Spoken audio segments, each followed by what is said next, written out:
गाउँ सहर सारा गुन्जाउने यो हो radio Sanvi 96.4। Radio Sanvi 96.4। Radio Sanvi 96.4 megahertz को यो हो दैनिक सन्ध्याकालीन प्रस्तुति कार्यक्रम सवाल जवाब। नमस्कार, रेडियो सान्वी 96.4 मेगाहर्जको प्रस्तुति कार्यक्रम सवाल जवाफमा स्वागत गर्छु। म अशोक सङ्ग्रौला। कार्यक्रम सवाल जवाफ यहाँले सुन्दै आइरहनु भएको छ हरेक दिन साँझ 6:30 बजेदेखि 7 बजीसम्म। र सवाल जवाफमा हामी एकजना अतिथिसँग कुराकानी गर्छौँ, सवाल जवाफ गर्छौँ समसामयिक विषयवस्तुमा। आज हामीले चर्चा गर्नेछौँ, सवाल जवाफ गर्नेछौँ। आजै मात्र जनता समाजवादी पार्टी निर्वाचन आयोगमा दर्ता भएको छ र सङ्घीय संसदको तेस्रो र चौथो ठुलो दल समाजवादी पार्टी र राष्ट्रिय जनता पार्टी बीच एकीकरण भए पश्चात दल दर्ताका लागि निवेदन पार्टीले दिएको थियो। आजबाट आधिकारिक रूपमा पार्टी निर्वाचन आयोगमा दर्ता भएको छ र प्रमाणपत्र लिन मात्रै बाँकी रहेको कुरो मिडियामा आएको छ। यस सँगसँगै आजै फेरि सोही पार्टीकी सांसद सरिता गिरीको प्रतिनिधि सभा सदस्य पद रिक्त भएको सङ्घीय संसद सचिवालयले जनाएको छ। संसदका महासचिव डाक्टर भरतराज गौतमले जारी गरेको सूचना अनुसार समानुपातिक सांसद पद रिक्त हुन आएको हो। पार्टीले गिरीले व्हिप उल्लङ्घन गरेको भन्दै केन्द्रीय समितिको बैठकले निष्कासन गर्ने निर्णय भएको पत्र प्राप्त भएकोले सोही आधारमा पद रिक्त भएको जनाएको छ सचिवालयले। यी दुई विषयमा हामी आज सवाल जवाफ गर्नेछौँ र त्यसका लागि आज हामीसँग टेलिफोन सम्पर्कमा हुनुहुन्छ जसपाका केन्द्रीय सदस्य रकम सेम्जोङ। उहाँ टेलिफोन सम्पर्कमा आइसक्नु भएको छ। स्वागत छ नेताजी कार्यक्रम सवाल जवाफमा। हस्, धन्यवाद। सबभन्दा पहिला त यहाँलाई बधाई, तपाईँको पार्टी निर्वाचन आयोगमा दर्ता भएको छ आधिकारिक रूपमा। यसको लागि धेरै धेरै बधाई। पार्टी अब दर्ता त भयो, समायोजन चाहिँ अब कहिलेसम्म हुन्छ? समायोजन बाँकी नै छ? होइन, पार्टी भर्खरै दर्ता भएको छ, आज दर्ता भएको सूचना आएको छ। अब त्यसपछि अब केन्द्रीय समितिको बैठक बसेर चाहिँ समायोजन चाहिँ सङ्गठन समायोजन सम्बन्धी योजना बनाउँछ र त्यसपछि त्यो योजनाका आधारमा चाहिँ विभिन्न समितिहरू समायोजन हुन्छन्। तपाईँहरूको पार्टी जो बनेको छ, अब आकार पनि ठुलो भयो, त्यहाँ केन्द्रीय तहमै पनि नेताहरू धेरै हुनुहुन्छ, त्यसै गरी प्रदेशमा जिल्लामा पनि त्यसै अनुरूपका नेता कार्यकर्ताहरू छन्। व्यवस्थापन कतिको जटिल जस्तो लाग्छ यहाँलाई? होइन, व्यवस्थापन स्वाभाविक रूपमा जटिल हुन्छ, केही चुनौतीहरू छन्। दुईटा चाहिँ नि राष्ट्रिय पार्टीहरूको बिचको एकता भएको हुनाले स्वाभाविक रूपमा कार्यकर्ताहरू पनि बढी छन् र नेताहरू पनि बढी छन्। दुईटा केन्द्रीय समिति छ, दुई केन्द्रीय समितिलाई एक केन्द्रीय समिति बनाउनु छ। त्यसकारण स्वाभाविक रूपमा चाहिँ सङ्ख्या बढी देखिएको छ र त्यसलाई व्यवस्थापन गर्ने केही चुनौतीहरू छन्। तर मूलभूत कुरो के हो भने नेपालमा चाहिँ दुई ठुला दलहरू काङ्ग्रेस कम्युनिस्ट जसले यो मुलुकलाई सही दिशा दिन सकेनन्, मुलुकलाई सही ढङ्गले चलाउन सकेनन् र नेपाली जनताले जुन अपेक्षा गरेका थिए परिवर्तन पछाडि त्यो चाहिँ पुरा गर्न सकेनन्। त्यसकारण त्यो कार्यभार पुरा गर्ने उद्देश्यका साथ दुई पार्टीहरू मिलेर जनता समाजवादी पार्टी बनेको छ। त्यसकारण मूलभूत कुरो के हो भने हाम्रो लक्ष्य हो, उद्देश्य हो र त्यो लक्ष्य उद्देश्य प्रति प्रतिबद्ध नेता र कार्यकर्ता भएपछि मलाई लाग्छ सङ्गठन र समिति सम्बन्धी जुन चुनौतीहरू छन् तिनीहरू चाहिँ सहज रूपमा चाहिँ फेस गर्न सकिन्छ, सहज रूपमा समाधान गर्न सकिन्छ भन्ने मलाई लाग्छ। त्यसैले यो नेता व्यवस्थापनका सवाल वा चाहिँ समितिहरूको व्यवस्थापनको सवाल धेरै ठुलो हो जस्तो मलाई लाग्दैन। अब विषयान्तर गरौँ रकमजी, जस्तो कि पार्टीको व्हिप उल्लङ्घन गरेको भन्दै तपाईँको पार्टीले तपाईँकै पार्टीकै सांसदलाई कारबाही गर्यो, सदस्य समेत नहुने गरी निष्कासन गर्यो। सोही अनुरूप प्रतिनिधि सभा संसदबाट पनि समानुपातिकको सांसद पद चाहिँ रिक्त भएको अथवा हटाइएको कुरो आएको छ। यसले व्यक्तिगत स्वतन्त्रता हक चाहिँ छिनिएको अथवा त्यस विरुद्धको यो निर्णय भएको र फरक मत राख्ने माथिको चाहिँ यो प्रहार भएको भनेर टिप्पणी गरिएको छ। के भन्नुहुन्छ? यसलाई दुई एङ्गलबाट हेर्नु पर्यो। एउटा कुरो के हो भने व्हिप उल्लङ्घन चाहिँ आफैमा अनुशासनहीन काम हो तापनि कतिपय सन्दर्भमा कतिपय विषयहरूमा चाहिँ व्हिप उल्लङ्घनलाई नजरअन्दाज गर्न सकिन्छ।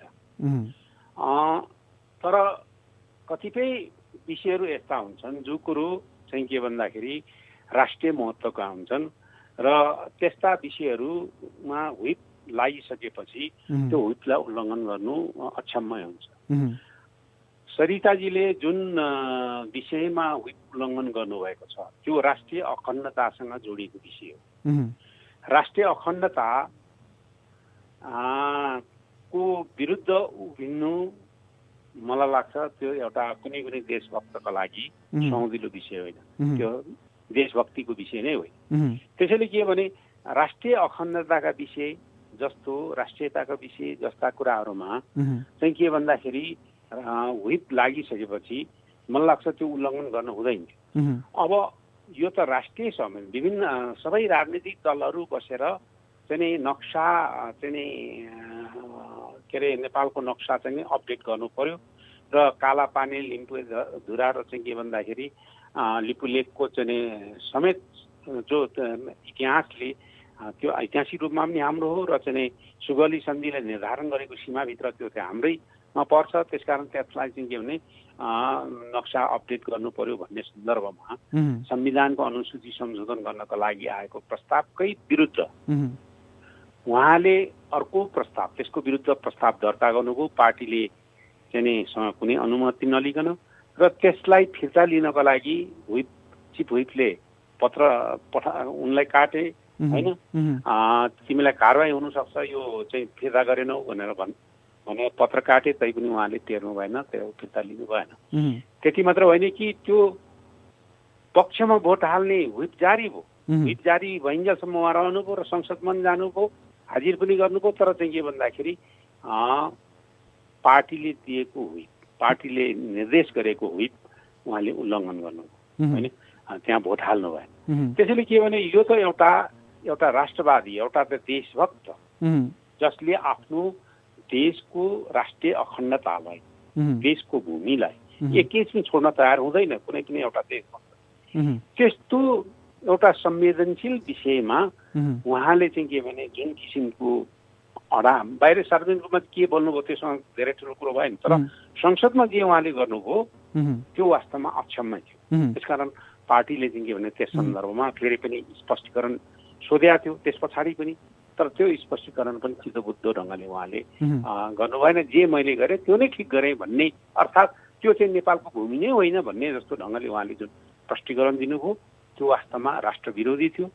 त्यो एउटा देशभक्त नेपालीका निम्ति सह्य कुरो पनि थिएन। त्यसैले उहाँलाई चाहिँ के भने पार्टीले जस्तो कि संसदमै उहाँले दिएको अभिव्यक्तिलाई सुन्ने हो भने उहाँको भनाइ त हतार भयो, पहिला प्रमाण र स्रोत जुटाउँ अनि मात्रै अघि बढौँ भन्ने राय व्यक्त गर्नु भएको। प्रमाण र स्रोत यथेष्ट रूपमा जुटेपछि त्यो सर्वदलीय बैठकमा चाहिँ के भने नक्सा जारी गर्नुपर्छ भन्ने चाहिँ सबै पार्टी, सङ्घीय समाजवादी पार्टी, राजपा सबैले चाहिँ नेपाली काङ्ग्रेस अनि कम्युनिस्ट सबैले चाहिँ के भने त्यतिखेर त्यो चित्त बुझेरै सबैले चाहिँ के भने त्यो निर्णय गरेका हुन्। उहाँलाई चित्त नबुझ्न एउटा कुरो हो, तर के हो भन्दाखेरि राष्ट्रियता, राष्ट्रिय अखण्डताका सन्दर्भमा जुन उहाँको बुझाइ देखियो वास्तवमा त्यो समाजवादी पार्टीका लागि चाहिँ सुहाउँदिलो भयो। तपाईँको पार्टीले जसरी उहाँलाई कारबाही गर्ने आधार के हो त? जस्तो पार्टीको व्हिप उल्लङ्घन गरेको आधारमा कि संसदमा चाहिँ फरक धारणा राखेको आधारमा कारबाही गरेको हो? मैले अघि नै भने राष्ट्रियता विरोधी, राष्ट्रिय अखण्डता विरोधी उनको जुन अडान र चाहिँ पार्टीले दिएको निर्देशन होइन, त्यहाँनिर नक्सामा यो चुचो थप्ने भन्ने मात्र होइन, यो त एउटा राष्ट्रवादी, एउटा राष्ट्रियतासँग जोडिएको कुरो, राष्ट्रिय अखण्डतासँग जोडिएको विषय हो होइन, देशप्रतिको मायासँग जोडिएको विषय हो। त्यसकारण त्यो एउटा चाहिँ देशभक्तले गर्नुपर्ने जुन दायित्व हो त्यो उहाँले निर्वाह गर्नुभयो। तर त्यसकारण यो व्हिप उल्लङ्घनको विषय अरू बेला व्हिप उल्लङ्घन हुनसक्छ, कुनै विधेयक चाहिँ के भन्दा सानो एउटा विधेयक का सन्दर्भमा फरक मत हुनसक्छ होइन, कतिपयले नागरिकता विधेयकका सन्दर्भमा फरक मत राखे होलान्, अरूमा राख्न सक्लान्, तर यो त्यति सानो विषय होइन, यो एउटा राष्ट्रिय अखण्डतासँग जोडिएको विषय हो। त्यसकारण राष्ट्रिय अखण्डता सँग जोडिएको विषयमा लागेको व्हिप दिएको व्हिप उहाँले उल्लङ्घन गर्नु। त्यति मात्र होइन कि के भन्दाखेरि प्रष्टीकरणमा पनि उहाँले त्यो व्हिप उल्लङ्घनको औचित्य साबित गर्न खोज्नुभयो, जुन कुरो चाहिँ के भन्दाखेरि पार्टीका निम्ति त्यो चाहिँ प्रष्टीकरण सन्तोषजनक भएन, त्यसकारण त्यस आधारमा उहाँलाई कारबाही। तर तपाईँकै पार्टीका यता मधेसका नेता कार्यकर्ताहरूले त्यसको विरोध गरिरहेका छन्। सरिता गिरीमाथिको कारबाही चाहिँ गलत गर्यो पार्टीले भनेर। हाम्रो पार्टीको सर्वसम्मत निर्णय हो यो है। संघीय समाजवादी पार्टी, राजपा हिजो अलग अलग थियो, आजदेखि एक भएको छ र राजपा र संघीय समाजवादी पार्टी अलग अलग हुँदा पनि सर्वसम्मत रूपमा नै हामीले यो विषयको पक्षमा हामी उभिएका छौँ र अहिले पनि उभिएको छ। त्यसकारण के भने यसमा पार्टीमा चाहिँ यो त्यो भन्ने कुरो त छँदै छैन। एकाध मान्छेले यताउति भन्लान् होइन, मानव अधिकार आयोगका सदस्य जस्तो गरिमामय पदमा बसेका मोहना अंसारीले पनि यिनका बारेमा बोलेका छन्। अब त्यस्ता चाहिँ मानव अधिकार आयोगका सदस्यहरू पनि छन् जो चाहिँ के भन्दाखेरि आफ्नो हैसियत भन्दा बाहिर गएर बोल्छन्। अब त्यसैले के भने कसले के बोल्यो भन्ने होइन, पार्टीको एउटा सर्वसम्मत निर्णय हो। पार्टी पङ्क्तिले पार्टीको चाहिँ के भन्दाखेरि एउटा कार्यकर्ताले मन लाग्छ पार्टीको सर्वसम्मत निर्णयलाई सबैले स्वीकार्नुपर्छ, त्यो एउटा पार्टी अनुशासनको विषय हो। उहाँको पद त अब खाली भएको छ, कसलाई चयन गर्छ पार्टीले अब त्यो पदमा? होइन, अहिलेको चाहिँ नि समानुपातिक निर्वाचन प्रणाली अनुसार अब बन्द सूची निर्वाचन आयोगलाई बुझाइसकेपछि त्यसमा पार्टीहरूले चोइस गर्ने प्रश्नै आउँदैन। त्यो त के भन्दाखेरि के अरे निर्वाचन आयोगको निर्वाचन सम्बन्धी ऐनले नै व्यवस्था गरेका छ कि के अरे त्यो ऐन अनुसार चाहिँ निर्वाचन आयोगले चाहिँ घोषणा गर्ने। हुन्छ रकमजी, अब राजनीतिक विषयवस्तु जुन पछिल्लो समय घटिरहेको छ देशमा, जसरी विदेशी राजदूतहरू सक्रिय भइरहेका छन्, नेकपा भित्रको चरम विवाद चाहिँ उत्कर्षमा पुगेको छ र त्यो विवादले एउटा टुङ्गो लाग्न नसकेको अवस्थामा मुलुक चाहिँ नेतृत्वविहीन भइरहेको छ। जसपाले कसरी हेरिरहेको छ यो सबै विषयवस्तुलाई? एउटा कुरो के भने जुनसुकै देशका राजदूतहरू नेपालमा अनि नेपालका चाहिँ राजनीतिक दलहरूलाई भेटघाट गर्दा एउटा कूटनीतिक मान्यताभित्र रहेर चाहिँ के भने भेटघाट गर्दा उपयुक्त हुन्थ्यो होइन। परराष्ट्र मन्त्रालयको चाहिँ के भन्दाखेरि एउटा होगरमा चाहिँ भेटघाटहरू गरिनु पर्थ्यो, उच्च स्तरीय भेटघाटहरू, तर कुनै पनि राजदूतहरूले त्यो प्रोटोकललाई चाहिँ फलो गरेको देखिँदैन होइन। अब अहिलेको घटनाका सन्दर्भमा जसले त्यो पार्टी बनायो उसले चाहिँ ब्रेक गर्न नदिनका लागि फेरि प्रयत्न गरिरहेको होला होइन। अब यस्ता कुराहरू त नेपालमा धेरैचोटि भएका छन्। वास्तवमा यो कुरो चाहिँ के भन्दाखेरि मलाई लाग्छ नेपाली राजनीतिमा, नेपाली कूटनीतिक हिसाबले भन्दा के अरे कूटनीतिमा यो चाहिँ पाच्य कुरो चाहिँ होइनन् होइन। हस्तक्षेप जस्तो देखिने गरी चाहिँ कुनै पनि देशका नियोगहरूले त्यसरी गर्न चाहिँ हुँदैन मलाई चाहिँ लाग्छ। नेकपा भित्रको जुन विवाद छ त्यो विवादको सम्बन्धमा जस्तो कि विभिन्न चरणमा त्यहाँ छलफल भइरहेका छन्, तर अहिले यस्तो महामारीको बेलामा पनि नेकपाकै नेताहरू सत्ताको लुचाछुडीमा लागिरहेका छन्। अब तपाईँहरू त तेस्रो ठुलो दल पनि बन्नु भएको छ, विपक्षी दल बन्नु भएको छ, तपाईँहरूले कसरी हेरिरहनु भएको छ र यसमा तपाईँहरूको भूमिका कस्तो हुन्छ? पहिलो कुरो त के अरे नेकपा भन्ने बहुमतमा छ, त्यसकारण संवैधानिक हिसाबले, कानुनी हिसाबले, संसदीय हिसाबले उसलाई अहिले सरकारबाट निकाल्न सकिँदैन होइन। तर व्यावहारिक रूपमा तपाईँ हेर्नुभयो भने अहिलेको सरकार कम्युनिस्ट पार्टीको सरकार, कम्युनिस्ट पार्टी पूर्ण रूपमा असफल भइसकेका छ। चाहे त्यो चाहिँ अहिलेका प्रधानमन्त्री फेरेर अर्को कुनै आओस् या चाहिँ के भने तेस्रो कुनै आओस् केही फरक पर्नेवाला छैन होइन। किनभने पार्टी त त्यही हो नि, त्यसैले के व्यक्ति फेरि के चाहिँ हुन्छ र। अहिले उनीहरू देखियो नि त, यी सबै उनीहरूको के को लागि झगडा भइरहेको छ। यत्रो कोभिड-19 कोरोना भाइरस चाहिँ के भने चलिरहेको छ, दिनानुदिन सङ्ख्या बढिरहेको छ, यत्रो महामारीको चपेटामा नेपाली जनता परेका छन् होइन। यत्रो ठुलो चाहिँ के अरे बन्दाबन्दीको अथवा लकडाउनको कारणले गर्दाखेरि चाहिँ बन्द व्यापार उद्योग धन्दा सम्पूर्ण चौपट्ट भएको छ अनि प्राइभेट सेक्टर त पुरै अपाङ्ग भइसकेको छ होइन। यस्तो र गरिब जनताहरू चाहिँ बिहान बेलुका चाहिँ छाक टार्नमा चाहिँ समस्या परिरहेको छ। मान्छेले चाहिँ रोजगारी गुमाएका छन्, बेरोजगार भएका छन्, विदेशबाट मान्छे फर्किरहेका छन्। यस्तो अवस्थामा उनीहरू चाहिँ पतिए को प्रधानमन्त्री हुने, को अध्यक्ष हुने, कसलाई चाहिँ फ्याल्ने, कसलाई राख्ने, वास्तवमा नितान्त चाहिँ के भन्दाखेरि एउटा स्वार्थमा, पतिए स्वार्थमा झगडा गरिरहेका छन्।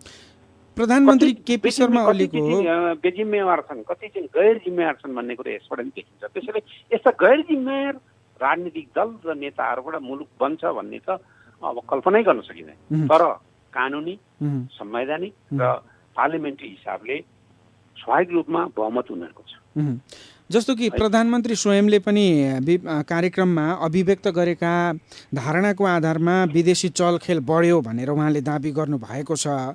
साँच्चीकै नेपालमा विदेशी चलखेल बढेको हो या गुटगत राजनीतिको के भने विदेशी चलखेलको हावा देखाएर आफ्नो असक्षमता ढाकछोप गर्ने प्रयत्न जुन भइरहेको छ नि, यो बिल्कुल नेपाली जनतालाई ढाक्ने काम भइरहेको छ।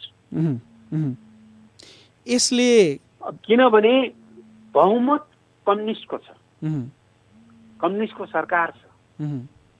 ती कम्युनिस्टका प्रत्येक सदस्यहरूलाई जो पार्लियामेन्ट सदस्य छन् तिनीहरूको बलमा प्रधानमन्त्री भएको छ, तिनीहरूको बहुमतमा। के ती चाहिँ विदेशी दलाल हुन्? तिनीहरू सबै त्यसो भए विदेशी चलखेलको आधारमा तिनीहरूले चाहिँ के भन्दाखेरि प्रधानमन्त्री हटाउँछन्।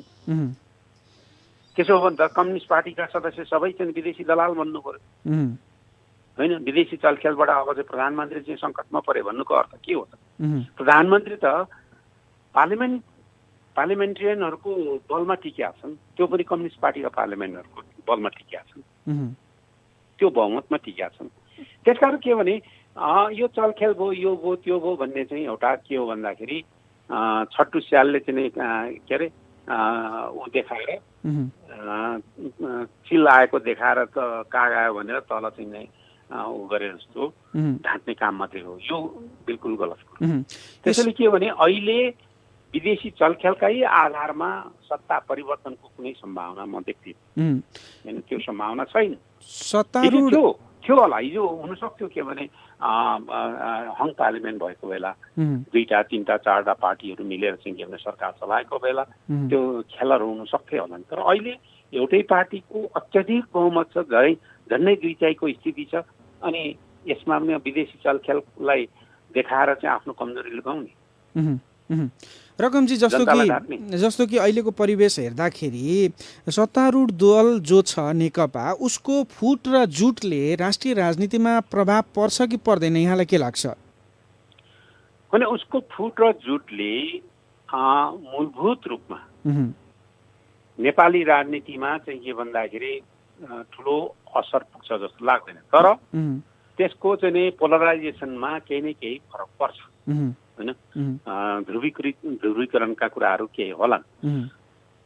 अब तर उनीहरू फुट्छन् वा फुट्दैनन् भन्ने ठुलो कुरो होइन। मूलभूत रूपमा अहिलेको समस्या, कोभिड-19 को समस्या, अहिलेको बेरोजगारीको समस्या, अहिलेको आर्थिक मन्दीको समस्या, अहिलेको प्राइभेट सेक्टरले भोगिरहेको समस्या, अहिलेको चाहिँ बेरोजगारी, यी तमाम र विदेशमा रहेका नेपालीहरूको चाहिँ के भन्दाखेरि एउटा रोजगारी गुमिरहेको अवस्था, यी सब कुराहरूको चाहिँ सामना गर्नु पर्यो नि। त्यसको लागि चाहिँ एउटा प्लान बनाउनु पर्यो, स्किम बनाउनु पर्यो र त्यस आधारमा चाहिँ के भन्दाखेरि मुलुकलाई अगाडि ड्राइभ गर्नु पर्यो। त्यो त कम्युनिस्ट पार्टीकै दायित्व हो नि, यो सरकारको दायित्व हो नि। त्यसो भए किनभने अहिले टुटफुटको स्थितिमा उनीहरू गएपछिको एउटा परिणाम अर्कै हो। तर अहिले त उनीहरूकै जिम्मा हो नि त। तपाईँले नै भनेअनुसार जस्तो कि सत्तारूढ दल जो छ नेकपा कम्युनिस्ट पार्टी जो छ त्यो सरकार सञ्चालनमा र पूर्ण रूपमा असफलै भइसकेको अवस्थामा नेतृत्व परिवर्तन हुँदैमा यो अवस्थाको निकास त ननिस्किने भयो नि त फेरि ननिस्किने भयो। यो नै एउटा विडम्बना हो, नेपालको दुर्भाग्य हो।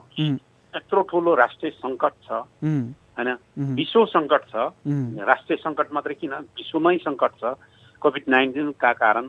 अब यस्तो स्थितिमा यस्तो असक्षम होइन निकम्मा सरकार र पार्टीले चाहिँ चलाएको सरकार छ, त्यो मलाई लाग्छ के भने अर्को कोही आयो भने होइन यही पार्टीको मान्छे हो, रवैया यही हो, संस्कार यही हो होइन, के हुन्छ फुट्यो भने हामी बाध्य छौँ नेपाली यही यस्तै सरकार बिहोर्नु पर्ने, नेकपा 3 वर्षसम्म अझै बिहोर्नु पर्ने स्थिति। नेकपा फुटको सम्भावना कतिको देख्नुहुन्छ र यदि फुट्यो भने ध्रुवीकरण भएर नयाँ समीकरण बन्ने सम्भावना छ? होइन, फुट हुने बित्तिकै स्वाभाविक रूपमा समीकरण बदलिन्छ। फुट भनेको उनीहरू एक ठाउँ बस्न नसक्दाको अवस्थामा हुने हो भनेपछि फुटेर फेरि जुटेर सरकार बनाउँछन् भन्ने त त्यो कल्पनाभन्दा बाहिरको विषय हो होइन, त्यो अननेचुरल कुरो हो। त्यसैले यदि फुट भयो भने एउटा समीकरण अर्को खाले समीकरण बन्ला, तर मलाई लाग्छ अहिले त्यो फुटको स्थितिमा हामी आशा नगरौँ कि उनीहरू सुध्रेर राम्रो काम चाहिँ गरौँ होइन भन्ने हो। तर मलाई के लाग्छ भने उनीहरू स्वार्थका लागि नै कुरो गरिरहेछन्, यो कुनै देश बनाउनका लागि के भने फुट र जुटको कुरो गरिरहेको छैन होइन। यिनीहरूबाट धेरै ठुलो आशा गर्न त सकिँदैन, तर के भने नेपाली जनताको एउटा विडम्बना हो यस्तो चाहिँ के भने असक्षम पार्टी र सरकारको चाहिँ के भन्दाखेरि आशा गरेर बस्नुपर्ने स्थिति छ। हस्, अन्त्यमा यहाँले के राख्न चाहनुहुन्छ? अन्त्यमा म के हो भन्न चाहन्छु भने कि देशको राष्ट्रिय अखण्डताका निम्ति समाजवादी पार्टी, हिजोको समाजवादी पार्टी आजको जसपाले जुन अडान राखेर चाहिँ सर्वसम्मत रूपमा नक्सा पास गर्ने पक्षमा चाहिँ के भने निर्णय गरेको थियो, त्यसको विरुद्ध उभिने जो चाहिँ राष्ट्रिय अखण्डताको विरुद्ध उनलाई कारबाही गरियो। वास्तवमा यो हरेक देशभक्त नेपालीले स्वागत गर्नुपर्ने विषय हो भन्ने लाग्छ र जसपा जनता समाजवादी पार्टीको एउटा यो होइन मधेससँग सम्बन्धित भएर मधेसी समुदायमाथि अविश्वास गर्ने जुन खालको राष्ट्रियता सम्बन्धी दृष्टिकोण थियो नि पहिलेको मण्डले राष्ट्रवादको, वास्तवमा त्यो कुरो चाहिँ चिरिएको छ र अब त्यो भ्रम हुँदैन होला भन्ने मलाई लाग्छ।